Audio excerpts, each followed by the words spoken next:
Miabot na sa 52 ka mga kawani sa Cebu City Hall ang nagpositibo sa illegal nga drugas sa nagpadayong drug test sa kusap. Ano ang report?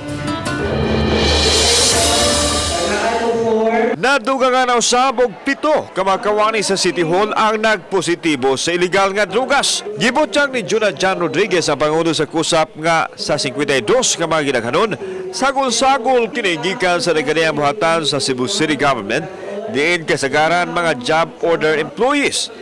Subay nini gipadayang ni Mayor Labella nga walay luna sa city government ang mga adik. City Hall is not the place for drug users, worst drug users. Of course, for the regular employees, may requirement, it has to go through the usual due process nga patubagon. Gipasusi usab sa mayor ang posibilidad nga aduna usay mga kawani nga nalambigit sa pagpayuhot sa illegal nga dugas.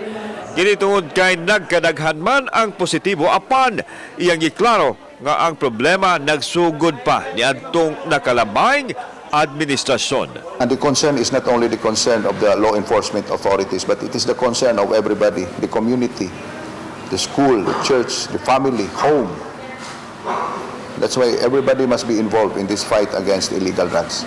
Kauban si Godfrey Relian, ako si Alan Domingo. Balitang Bisdak.